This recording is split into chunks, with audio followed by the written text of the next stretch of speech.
Welcome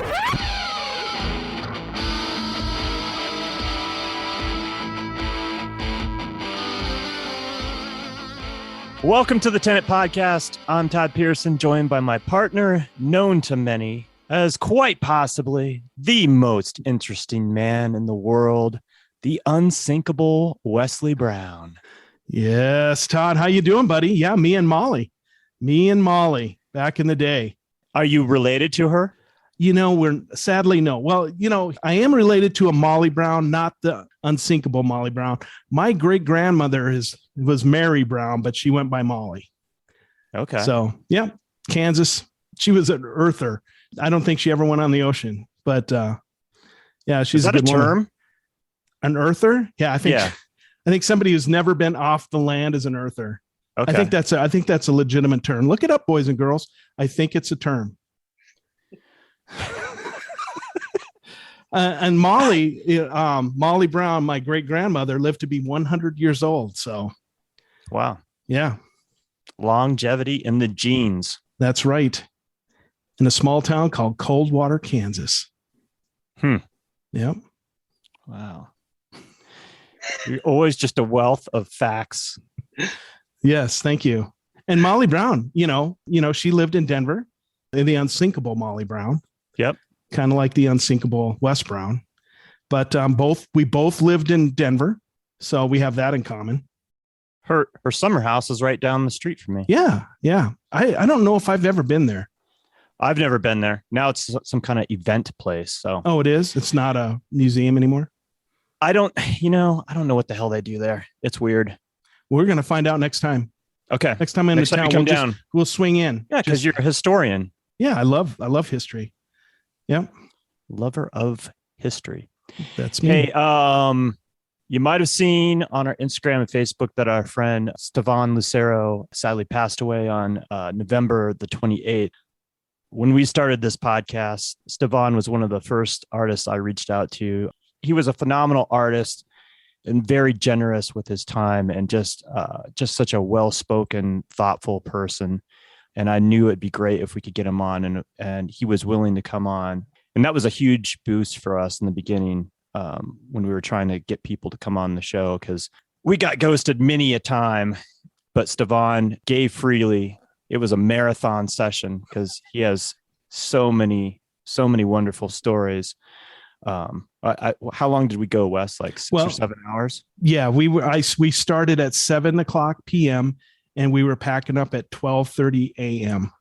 So it was a marathon session. In fact, I broke it down into 3 episodes. So go back and listen. Great stories, wonderful artists. Turn us on to some really other great artists. And we still have a list of other ones that Stefan had mentioned that we would like to get on to.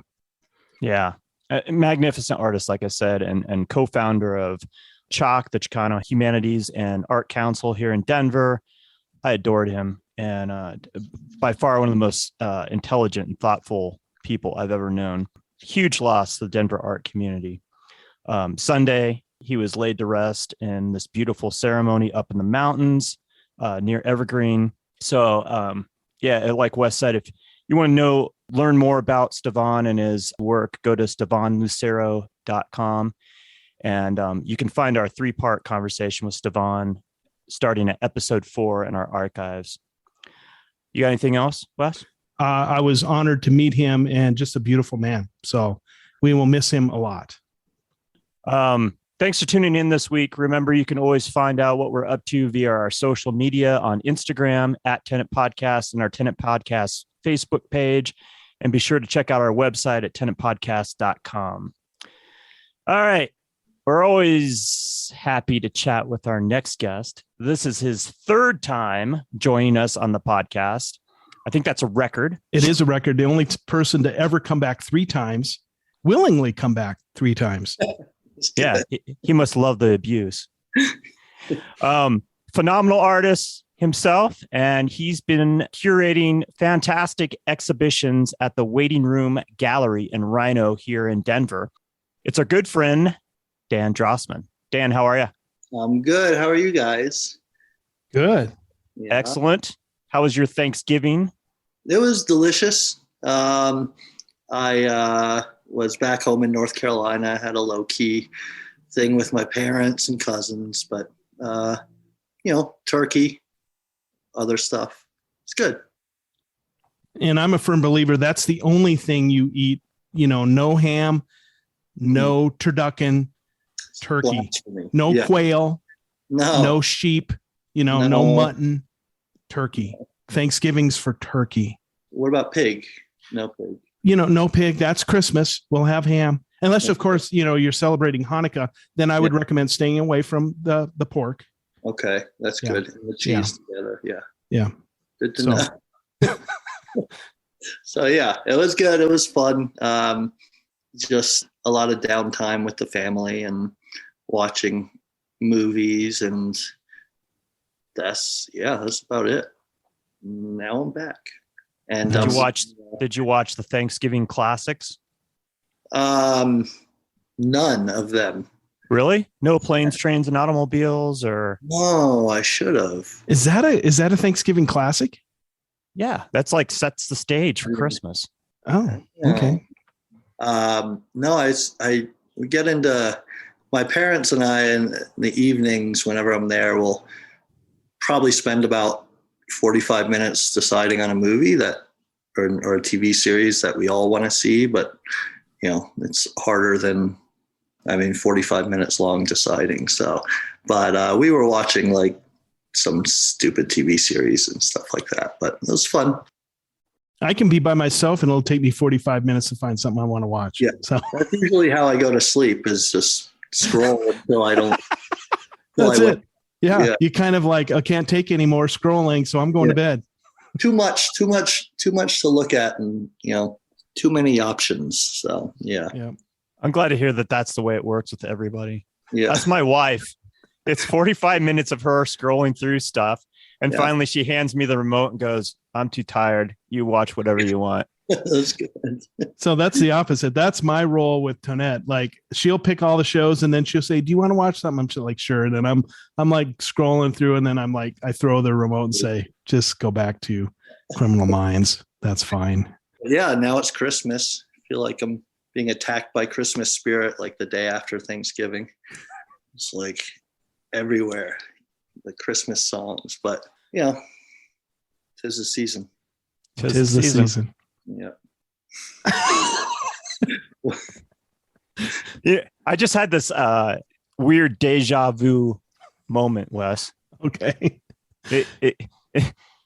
It's Tuesday, but I feel like it's on Monday. All of a sudden we're here at Dan, and I'm thinking, God, this feels like yesterday or something. It feels like yesterday. It feels really like yesterday. Yeah. It's odd. That's weird. Why?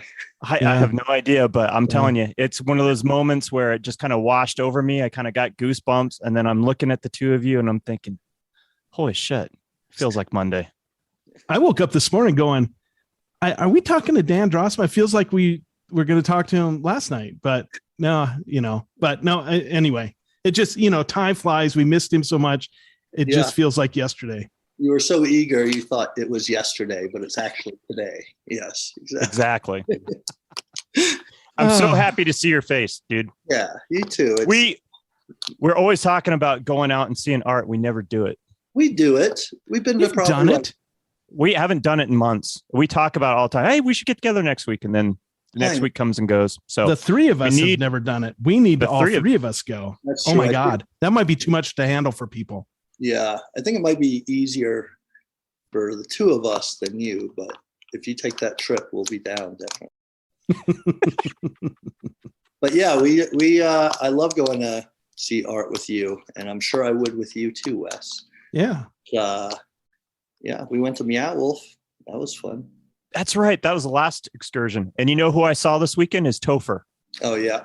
Yep. Yeah. That's because Topher's everywhere. Yes. Topher is everywhere. Yeah, so I saw him briefly and we chatted, and he caught me up on all the stuff that he's been up to. Yeah. Man, you've been busy this past year with this whole gallery thing. So let's talk about that. Let's talk about the waiting room. What is the waiting room? The waiting room is, I would consider it a non-traditional gallery space, which is, I bet it's inside of 2 floors, second and third floor of a big office building that has pristine walls, good space for showing. And I was asked to curate and run this gallery probably back in March. And I took it on, and it's been great. Been trying to, I love curating. I'm loving it more the more I do it. And it brings me a lot of fulfillment in a lot of different ways. But this gallery is, I'd say non-traditional. It's not, you're not walking into a giant big box. And we don't have people, working there 9 to 5. So we have our openings and we have our closings, but people are there able to come in and look at the artwork. And there's, on all the works, they have QR codes so you can purchase work if you want. And it's been pretty exciting for a number of reasons, but yeah. How did this come about? So one of my, I guess a collector of mine who became a good friend of mine, Brian, has an office there. He's a psychotherapist. And he just basically asked if I wanted to do it. They got the okay from the building and to do running shows and do that. So I guess that's basically how it started. And tell us where it's located at. It's in Rhino area, 3258 Larimer Street. And it's on the second and third floors.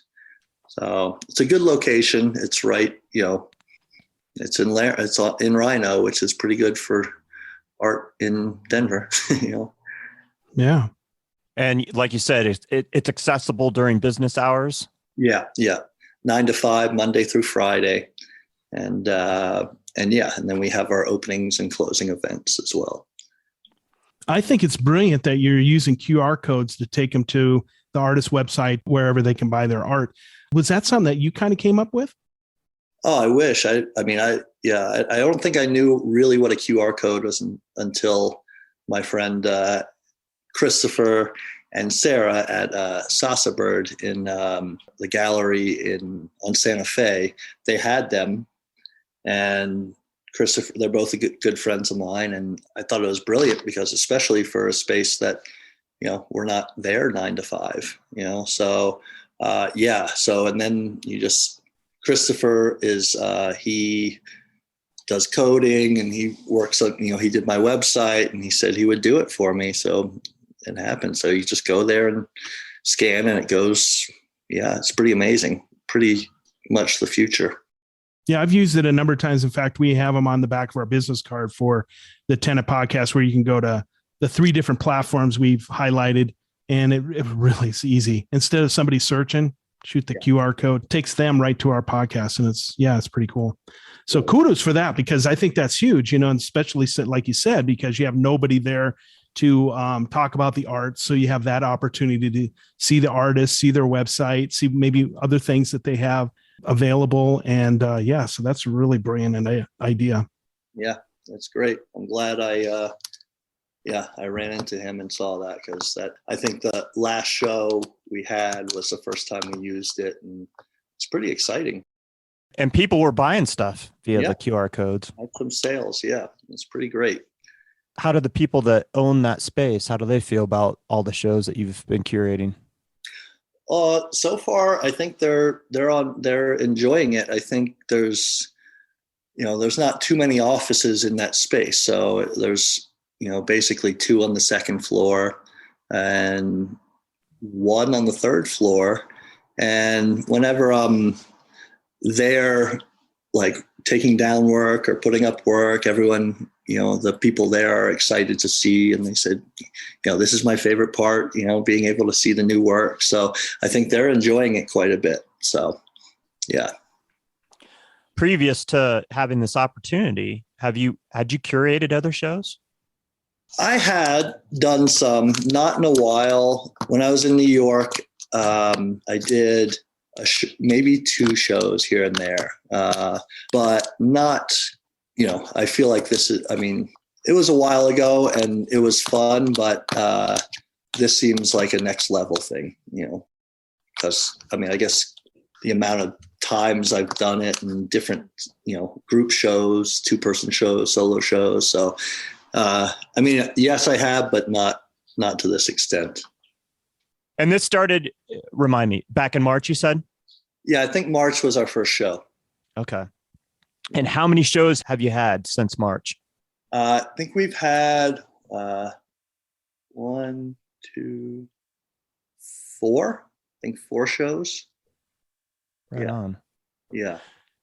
Each one with a theme, or how have you been doing this?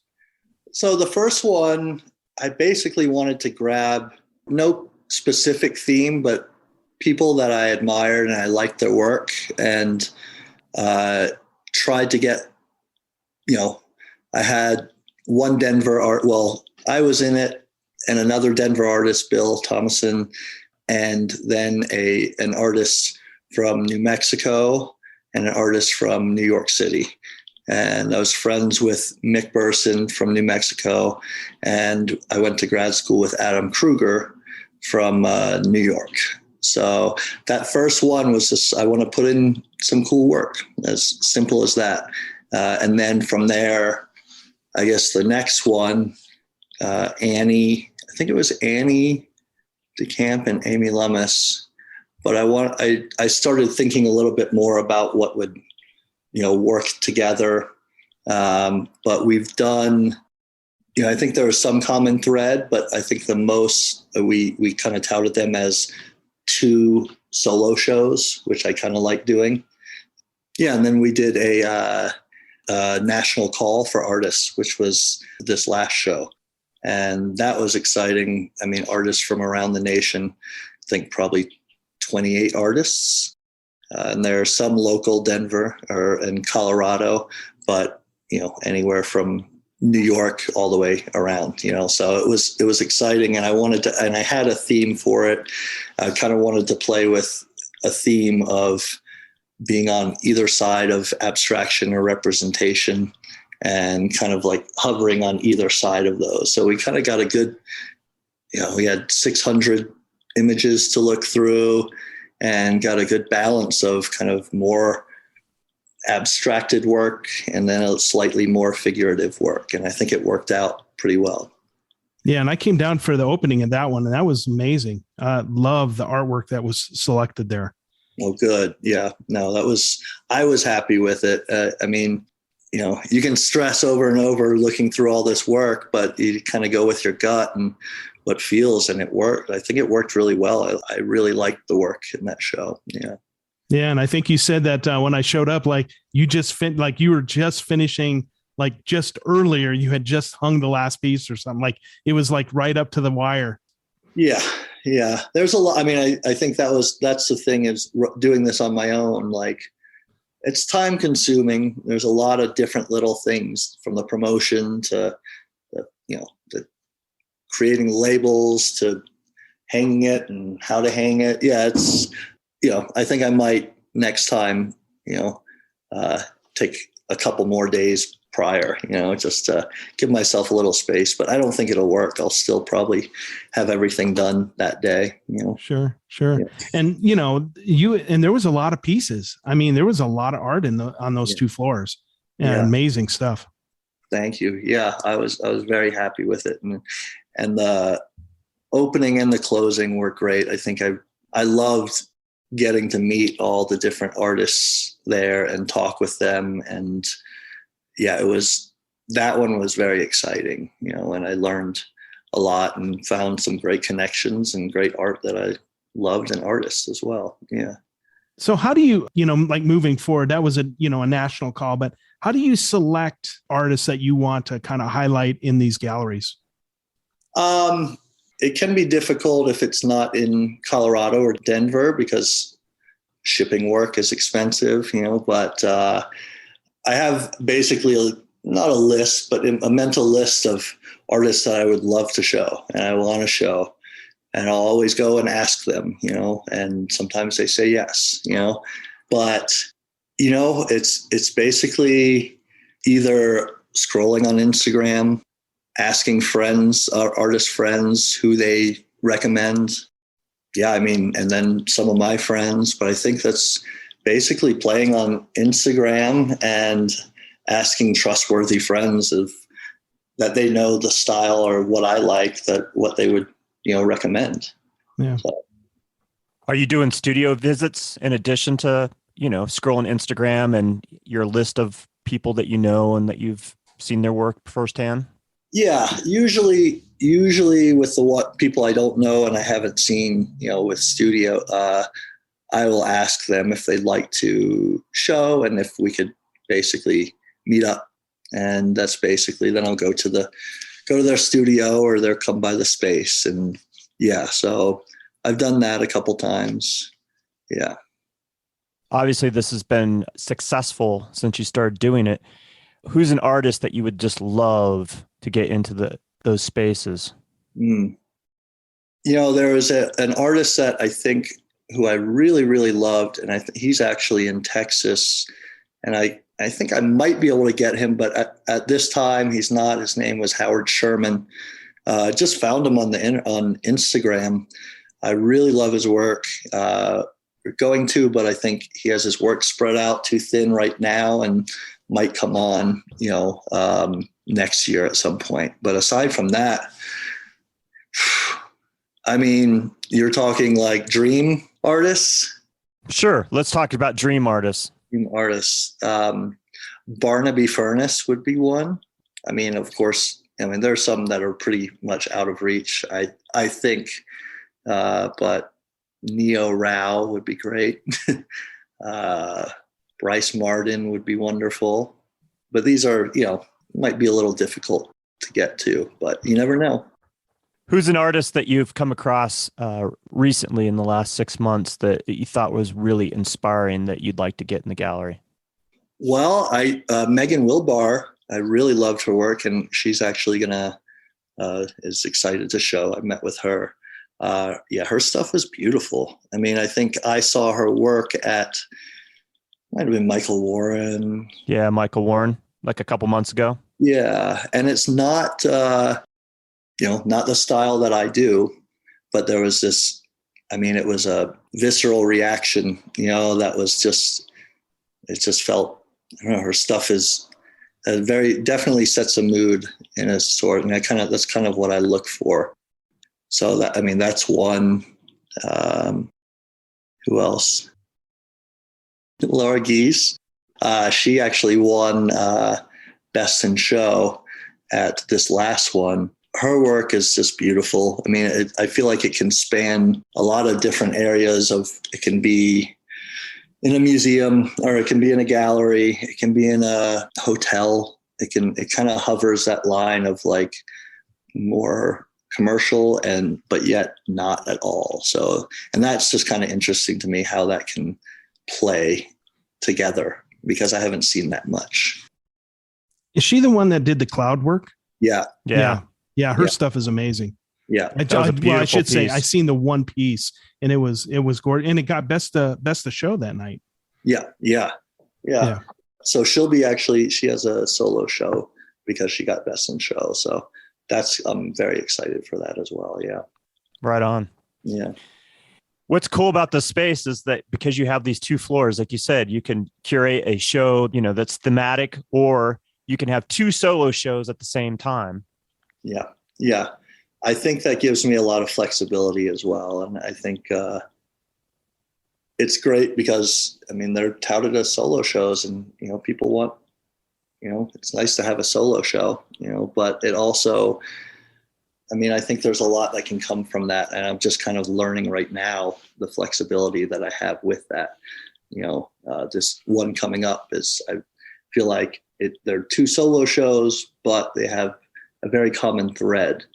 And that doesn't necessarily have to be, because I also enjoy them being very different, but I'm curious to see how I'm going to hang it this week and see how it looks. Yeah.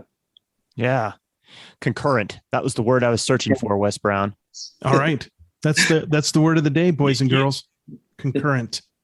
Yeah. It's a cool space. And there's a lot of wall there. There's a lot of, like you said, with that last show, you said there's like 28 pieces or 28 artists. Yeah, there was, yeah, we can get, depending on the size, as many as 35 pieces, and the two floors combined, maybe 40. And it's a hallway, but really, even the large works we have, we can step back enough and see. It's not, the gallery, a lot of large works, you have to you want to have a lot of space to walk back. But I feel like it's, for some reason, something about that place, the space is wonderful for small and large works. Yeah.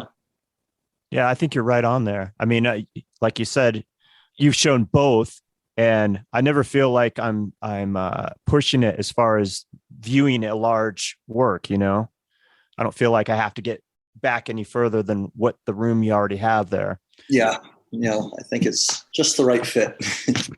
Yeah, I mean, it's really, really, really cool, and it's a great concept. Did you come up with the name, The Waiting Room? No, actually, there was, I think a couple of years ago, someone tried to do curating some artwork there, but it never really panned out. I don't know exactly what happened, but it hasn't been running in a while. I don't know how much they went into it, but they left, says The Waiting Room as I guess came up with, I'd like to keep it like that. Yeah. But it was already there, and I think it was perfect name for it. Yeah, it's very fitting. This last show, it was called Straddling the Line, right? Yes. Between abstraction and representation. Yeah. And you did a call for entry for that. Were you the only one picking the art for that particular show, or did you have help? So I had a juror, that Brent Birnbaum. He lives in New York, and we worked together and selected. I think I did more. I narrowed down to a specific amount more so, and then he looked over it, and then we did a little switching. But so yeah, and then we decided on this amount, these pieces. So yeah. And like you said, you had artists from all over the nation, pretty much. Yeah. Yes. Does that become like a major endeavor when you're talking about shipping art to you and then getting it back to the artist? Yeah, I feel like them shipping it to me is much easier. Yesterday and the day before, I probably spent about 6 or 7 hours rewrapping everything and sending it to UPS, then FedEx, and making sure everything was. Yeah, that was quite the task. So yeah. Because they're shipping one or two, and you're shipping all of them, or all the ones that are out of town. Yeah, and we I think a lot of galleries are ask for a return label, so they'll take care of that cost. So, in galleries in general, not necessarily your gallery, but galleries in general, when they bring an artist in that's from across the country, who pays for the shipping and all that? Is it typically the artist or the gallery? Really, well-known, well-done galleries that have some cred, that I think a lot of them they will pay for it, but the smaller ones, not as much so. Yeah. But I'm speaking from only what I know, but that's what I figure, and what I've known from my history of art. Yeah, that's kind of the case. Okay. Yeah, I just didn't know what the protocol was. Yeah. Interesting. Yeah. I wish I could pay for shipping for every, all the artists that I want, so, but, hopefully soon. Yeah. Yeah. So in this last show, when you did the call for entry, how many submissions did you end up getting? We had, I guess, 600 images. Wow. Which was, maybe, and each artist was able to, submit anywhere from 3 to 12 pieces. So some of them just submitted 3, some more. So it might have been close to 200 people, that submitted over the course of 3.5 months or so, 3 months of having the call up. Yeah. So how long did it take you guys to weed through all that stuff?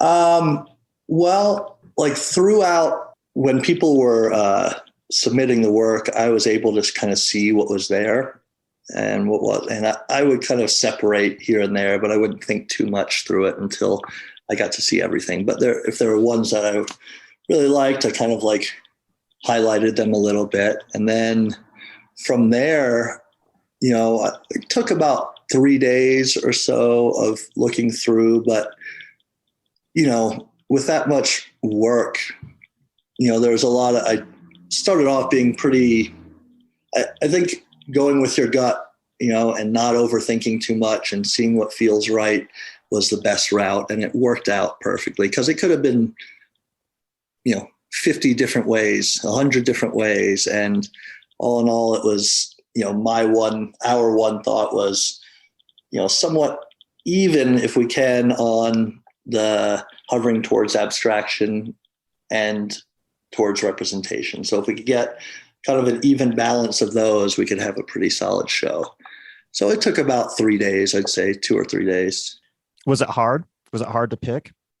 Well, once I got to the point where I was like, I'm going to give myself, 10 minutes and just pick everything or, shorten it up and just kind of not overthink it. It wasn't too hard. There were a lot of works that's the tricky thing. And what I'm learning through this versus when I'm sending off artwork, there's so many great works out there. It's just what fits in for what we're looking for. And yes, other work could have been displayed, So once I kind of got that in my mind of like, just choose what feels right, it wasn't too hard. And there were others, after I selected, I was like, oh, I love that work. I love that work. But, didn't get picked. Yeah. Yeah. For me, it would have been really difficult. Like I would have been, I could see how it could become really, you could get really obsessed about it, like overthinking, like you said. 100%. Yeah. I realized I was just spinning wheels too much doing that at first, because like I said, it could go so many different ways. And, I think, when I made that decision, it was just, it was much easier, I think. I'm just amazed how much of a response that you got for that show. That's a lot of work, a lot of people. Yeah, no, I was too. I think I wanted to, when I did the call, I didn't want to be too specific and I didn't want to be, too vague. And I think a lot of artists kind of play with that line, deconstruction, realism, taking the abstract, not just photorealism and not just non-representation, but kind of hovering that line. So I think it was a good theme that I think was able to reach a lot of people and a lot of good artists, I think, too. So, yeah. And did you respond to all the people that submitted? Yeah. I mean, the ones that we were accepted, there was a one response, and ones that were rejected had a response. But so I let everyone know, it was a tough decision and, but we couldn't put you in, and I think, or congratulations, and then really focusing on keeping in great contact with the artists that were selected was, so still in contact, with them. Now that you've been curating the space for a number of months, I guess 9 months now, how hard has it been to do this and then still be engaged with your art practice? Yeah, it's a little challenging. It's not so overwhelming, but I think the gap when the show is, hung, and that month or month and a half, however long, is kind of a good work time, and then taking down one show, putting up the other one, it takes, and promoting all that, there's 2 weeks or so of just not being able to focus on my own work.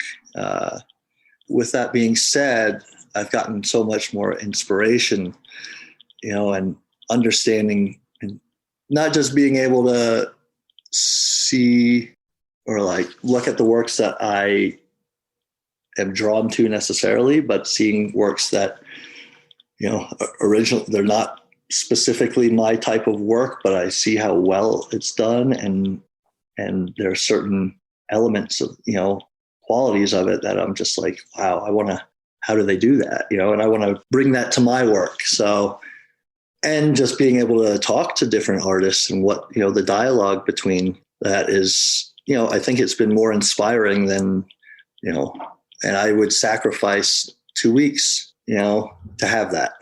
I mean, I'd like to hire some people. That would be good to do all the packing and all that stuff, but I'll take the 2 weeks of doing that to get that.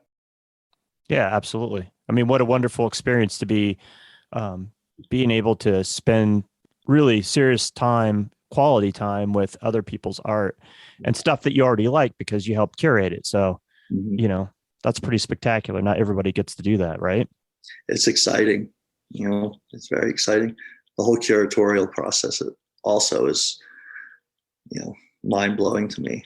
I, go to galleries now. I look at, how they, what they did, and just, it's basically like creating a piece of art, but with a bunch of different art. Yeah. Right. So I just got one question, kind of backtracking a little bit. When you did this national call of entry, being a new gallery, how did you get the word out to, nationally?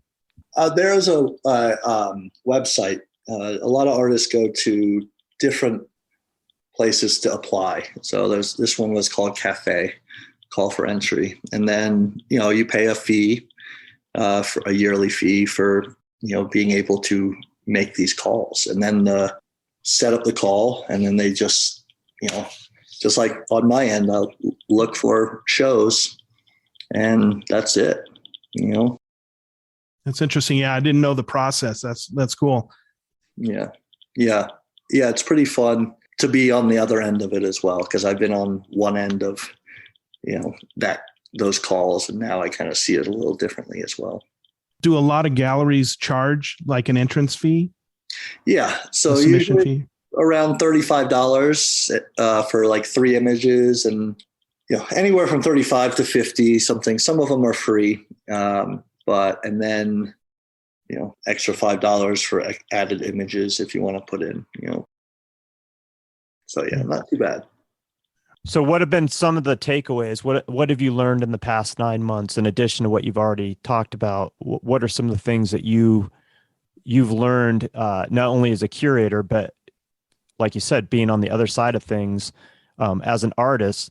What all have you learned? Well, I guess starting with being on the other end of it, understanding, like when I was selecting the work, I had to factor in wall size, space, so large paintings, I would like to have a couple in there at the most. So those are going to be selected a lot fewer. So if you're going to put in a large piece and want to ship it or want to have it in a show, it's, there's going to be a lot more medium size or smaller size works that, so you can manipulate the space a little more. So that was one thing, and understanding that, like what am I going to submit? Even if it's a giant piece and it's good, they might be selecting a couple of them as opposed to the smaller works, something like that. And then what I've learned as curating is one, not just to go with what I like.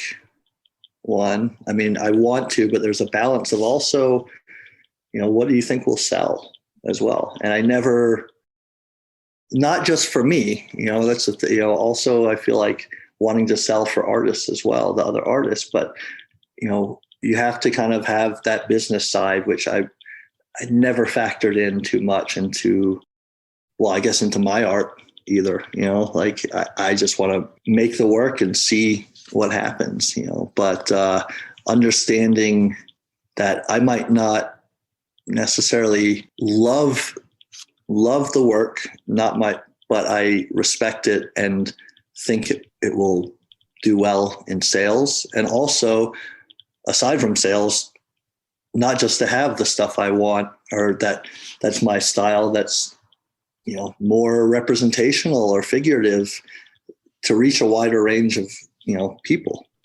So kind of have it. I think those are the biggest factors. And also playing pieces off of each other, having one piece, how it relates to the other piece and how that connects to this piece. And everything was something, it is like putting together a piece of artwork. And I don't know if I can explain it too well, but it's helped me in my own artwork, how things play off of one another. I mean, there's a lot more, but I think those are the things off the top of my head. So like with this call for entry and all these submissions, when you made your choices, were you already visualizing, like pre-visualizing the show in your head before you actually receive the work? Or does that actually happen once you receive the work, you start laying it out?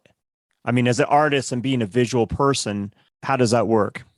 The only thing I had in mind was to kind of balance, to see how close to that line and, not too far on, not completely representational, not non-representational, but kind of, I wanted to play with how close to that line we can get. A little more abstract, but there's still elements of figuration, or, a little figurative, but more elements of abstraction.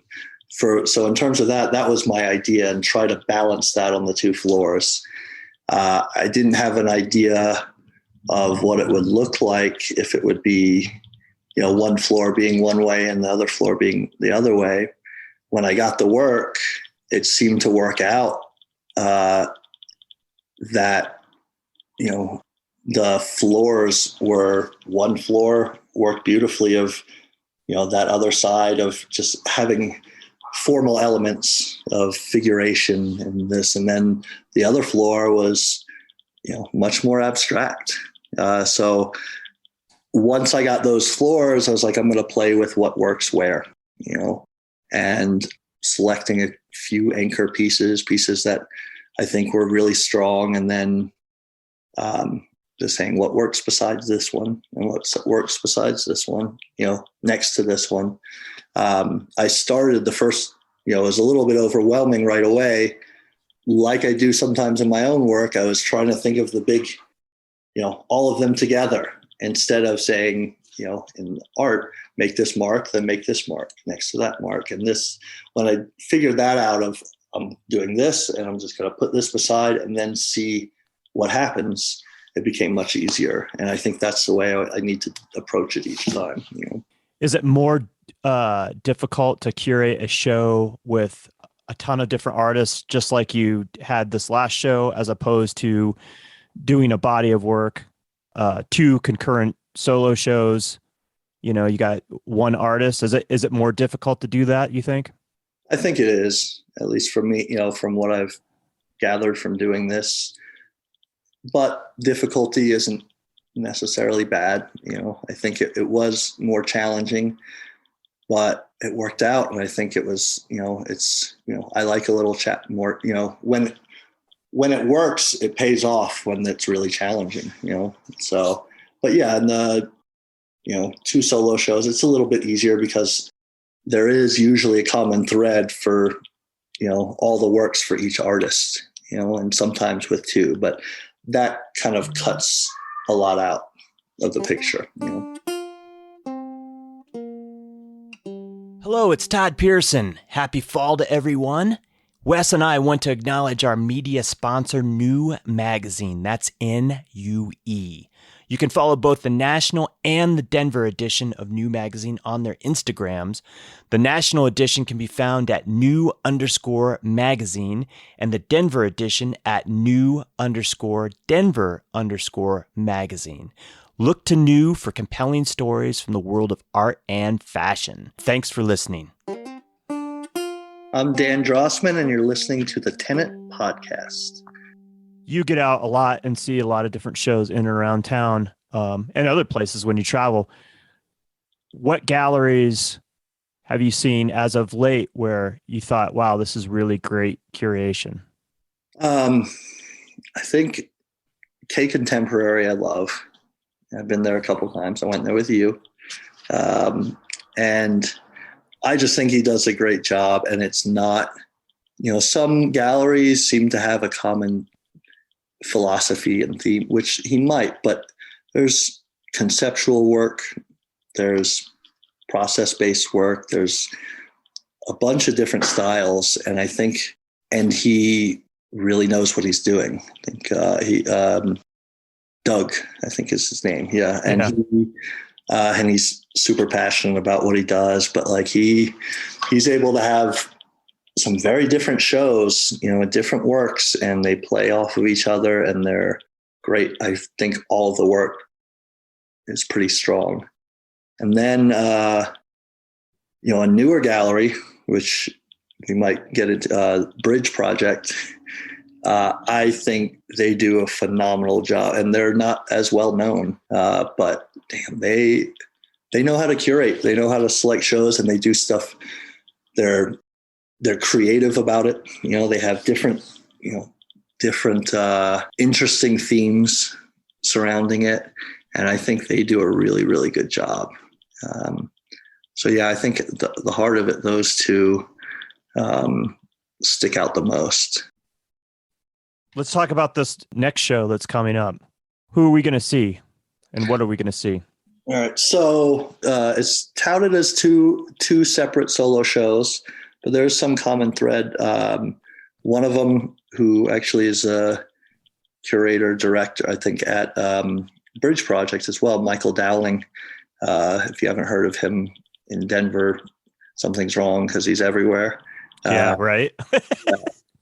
Anything, just Google Denver and art and you'll see his name. So his work, and then Roy Nydorf, who was I've been trying to get his work out, old professor of mine at Guilford College. I think a master I learned printmaking from him, but he's a printmaker, painter, carver, sculptor.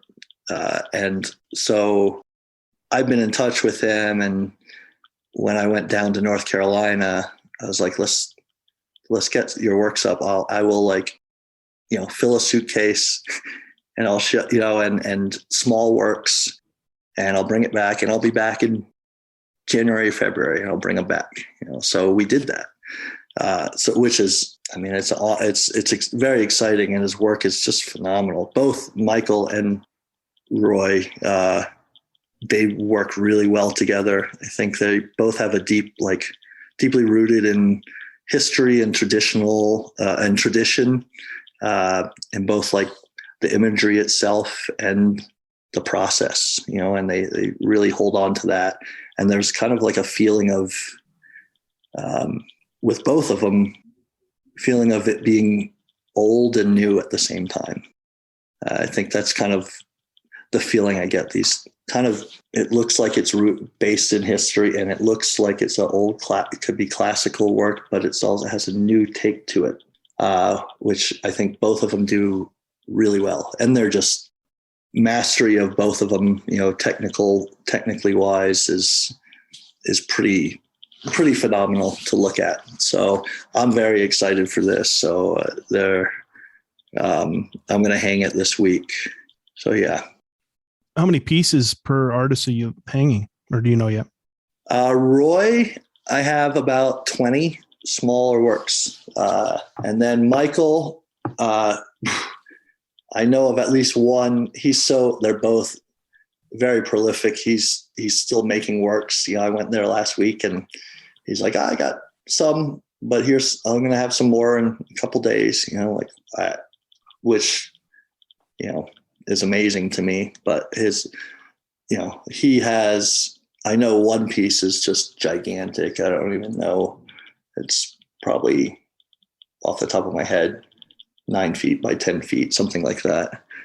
So then that might take up a decent amount, but he'll have less works because they're going to be most likely going to be larger than the ones that I was able to carry back on a carry-on bag.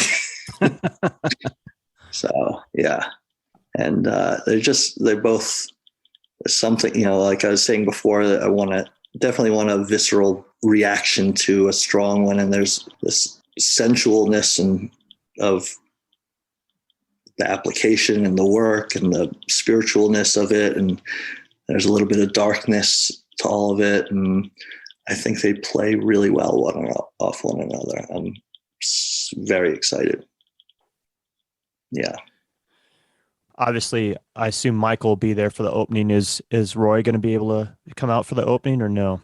I'm trying hard. I don't think so, but and he's also, COVID times. I don't, I think there's a little more apprehension with it, but I really want him to. He's, he was my, one of my top 3 favorite professors, and really taught me how to think like an artist. I'm amazed by him. So I'm just super excited. Yeah. When's the opening?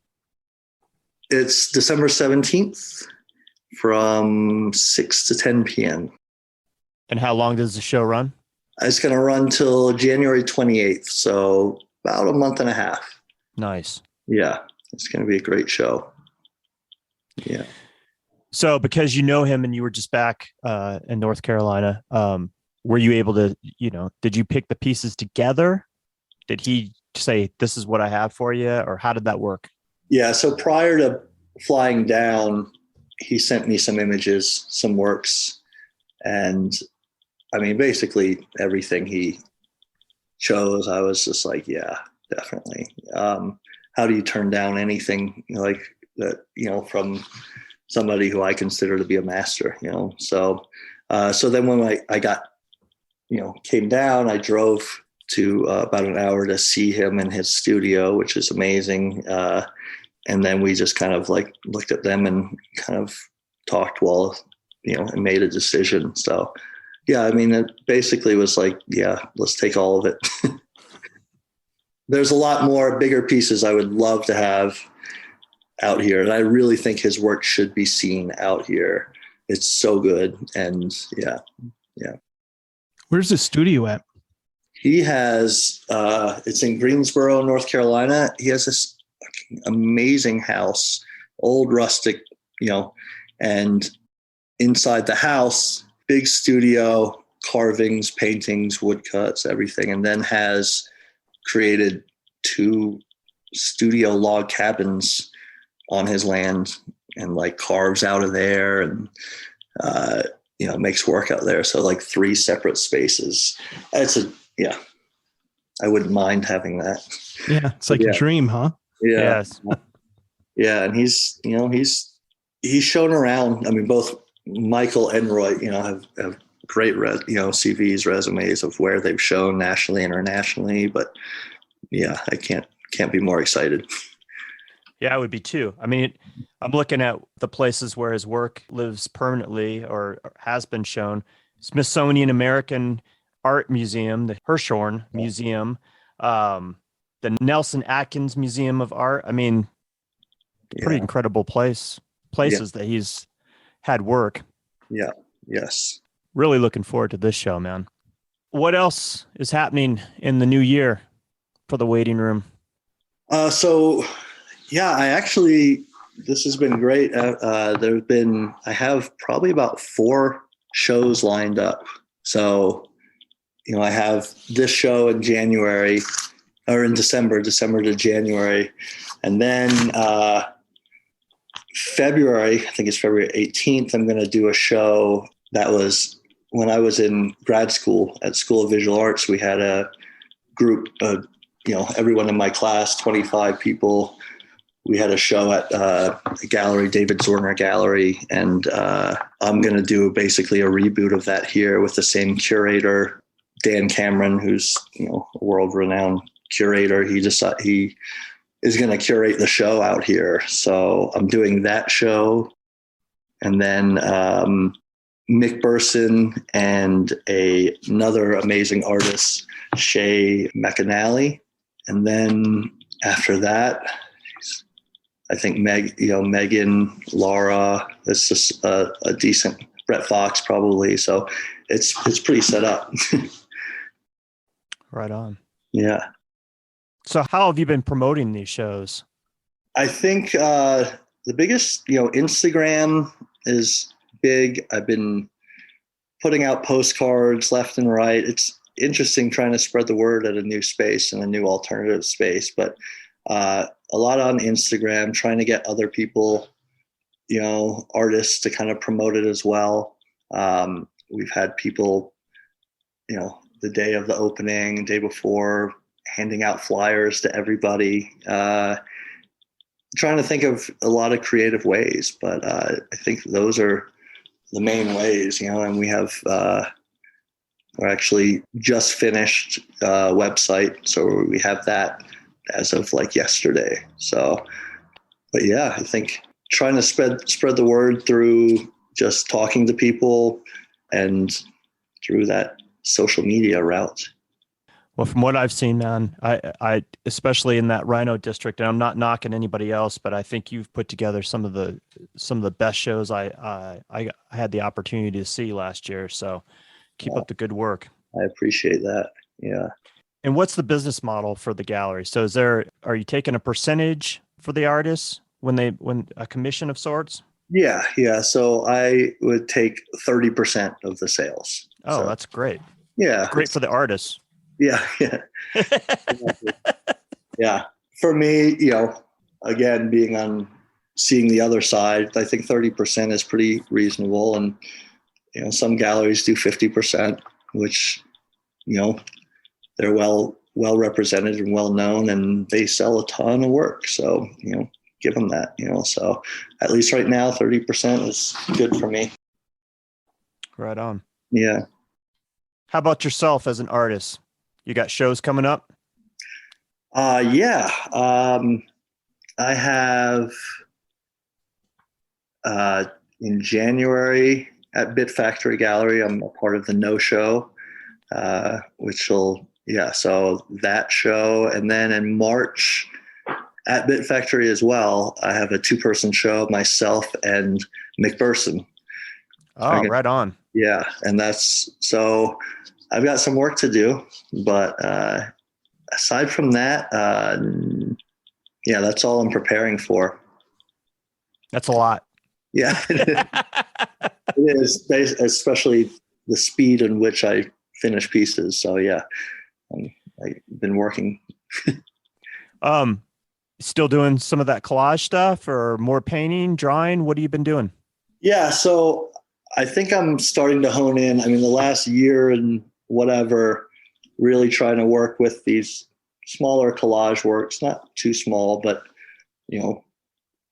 taking old photos or drawings and kind of implementing them into painting where you can't, or my goal is, for the most part, is where you can't really tell what's collaged and what's painted on, sort of blending. And then, during that year of playing with that, I hadn't really worked on big canvas work. So the last, month, I have like 3 or 4 larger works that I'm working, maybe trying to play with collage on them of canvas, but I think I've been kind of working on more of the painterly process and kind of getting back into working big, which takes a little bit longer than I thought. But I had some ideas of the way I normally work is no idea what's going to happen and just making marks and letting it come. And I've been playing with the idea the last couple pieces of taking small sketches that I've done, and they might not look like anything formal, but blowing them up to being really large and taking a little piece of that and using that as the structure, basically form of a work, and then deconstructing and playing and destroying it. So working with actually a structure or composition first, and then, destroying it. Which, cool. Yeah, so starting to work. It's time for me to come do a studio visit. Yeah. I've been doing a lot more work at home, but but the bigger pieces, I gotta, get to the studio. But yeah. Is that because of your baby? Yep. A doggy. It's quite a transition. It's taken a while, but owning a dog and, routine, having to be, I would usually spend, hours and hours, late nights in the studio. And now I just feel guilty. I try to bring Beefcake, bring the dog to the studio, and just, it's never clean enough for him. He's going to eat something. So I might try to work around it. But yeah, so that's how it is. I seen that Beefcake can, when he gets impatient, can honk the horn at you. Oh my God. Yeah. So yeah, now every time I leave the car, he lays on the horn. So cute and ridiculous and annoying at the same time. So, Oh, Oh, go ahead, Todd. He's such a cute dog, like you were going to say, Wes. Yeah. He's like Dennis the Menace now. He has a tendency to, like, only at the park, but if there's a leash dangling or a, expensive jacket, he'll try to eat it and like pull and play games. So working on it. Yeah. My pit bull doesn't do that. He doesn't destroy things. That's good for you. Yeah, it is. I feel really fortunate that, he doesn't chew up shoes or anything like that. Yeah. Eat holes in my couch. Yeah. Well, that's the thing at home. He's right there lying in bed. He doesn't do much, but if he's out in the park, he'll pull a leash, grab a jacket, something like that. But, it's a dog. What's the best way for people to find out what's going on with Waiting Room Gallery? So I guess we've done Instagram, the Waiting Room Denver. That's basically been the most, what we've been using the most. And now we just basically got our website, which is thewaitingroomgallery.com. So, and that's going to have a lot more stuff on there as well. So I think the Instagram, is what we have been posting on the most, but soon we'll be kind of, trying to direct people towards our website. Right on. Anything else you want to talk about tonight before we let you go?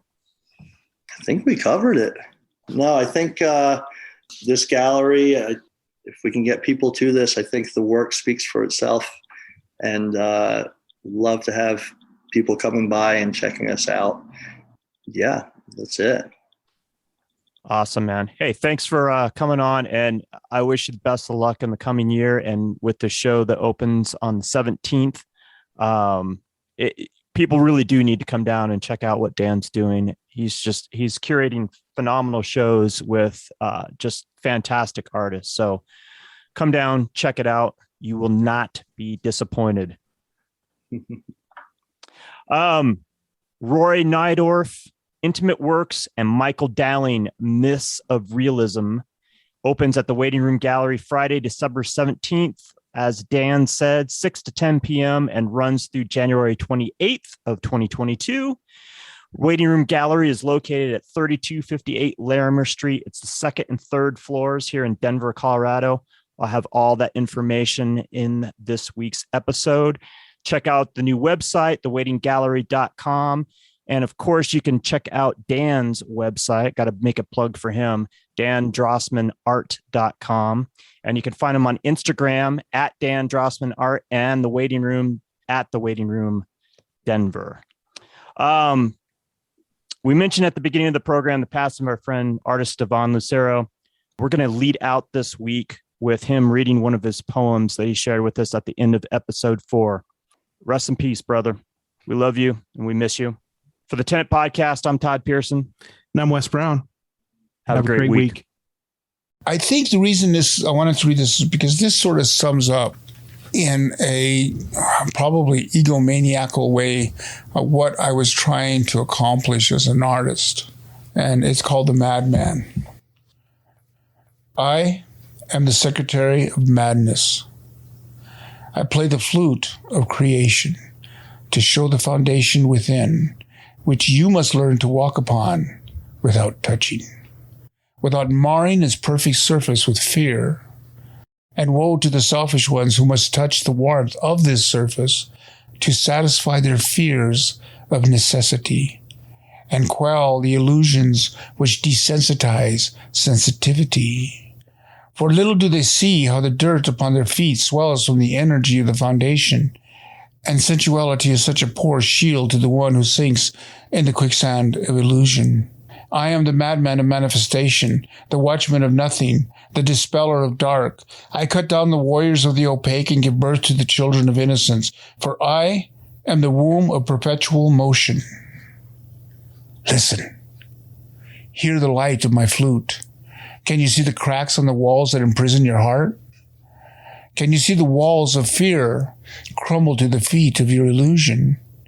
Let the light burn away the shields which have turned the air into pain.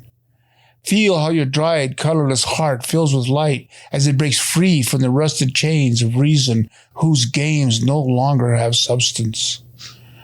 Follow my vibration of madness, for it will lead to the foundation. But beware the horrors of purity. They drive the bulldozers of piety, which will bury you in tradition and crucify you with self-righteousness, for they do not dance to my flute. No, they dance to the fiddle of death, who steals his tunes from me, for I am the secretary of madness, and I play the flute of eternity.